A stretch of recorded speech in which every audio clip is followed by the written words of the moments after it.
Hi, my name is Hamilton. I am from H1 International. สวัสดีค่ะพวกเราคือนักเรียนจากโรงเรียนนานาชาติเอชวัน สวัสดีค่ะพวกเราคือนักเรียนจากโรงเรียนนานาชาติเอชวน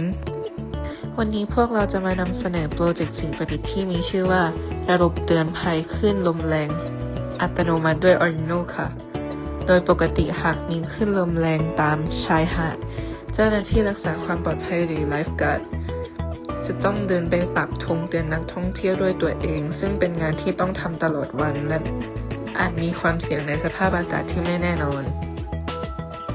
โปรเจกต์นี้จึงถูกพัฒนาขึ้นเพื่อลดภาระของไลฟ์การ์ดและเพิ่มความปลอดภัยให้กับนักท่องเที่ยวด้วยการใช้เทคโนโลยี Arduino ในการตรวจจับและเตือนอัตโนมัติเมื่อมีคลื่นลมแรง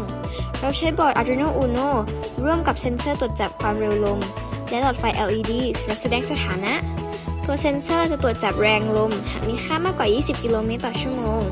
จะมีไฟกระพริบเตือนโดยอัตโนมัติในอนาคตสามารถประยุกต์ใช้กับการสั่งเสียงแจ้งเตือนหรือสั่งงานทงเตือนให้เลื่อนขึ้นเองได้เราเขียนโค้ดในโปรแกรม Arduino โดยใช้ภาษา C++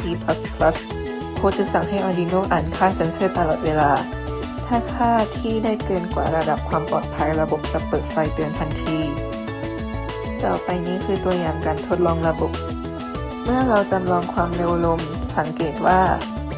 ไฟและเสียงเตือนจะทำงานอัตโนมัติเพื่อเตือนว่าคลื่นลมแรงเกิดขึ้นแล้วค่ะโปรเจกต์นี้สามารถช่วยลดภาระงานของเจ้าหน้าที่ไลฟ์การ์ดและเพิ่มความปลอดภัยให้กับนักท่องเที่ยวในช่วงฤดูมรสุมที่มีคลื่นลมแรงนอกจากนี้ยังสามารถต่อยอดให้ควบคุมธงเตือนอัตโนมัติส่งเสียงเตือนอัตโนมัติหรือส่งข้อมูลไปยังแอปพลิเคชันบนมือถือได้ในอนาคตพวกเราหวังว่าโปรเจกต์นี้จะช่วยให้ทุกคนเห็นว่าเทคโนโลยีสามารถนำมาใช้แก้ปัญหาและช่วยส่งเสริมการท่องเที่ยวอย่างยั่งยืนแก่จังหวัดกระบี่ของเราค่ะ We hope this project shows how technology can be used to solve real-life problems in our daily lives. Thank you for watching our video. We truly appreciate your support. Thank you guys.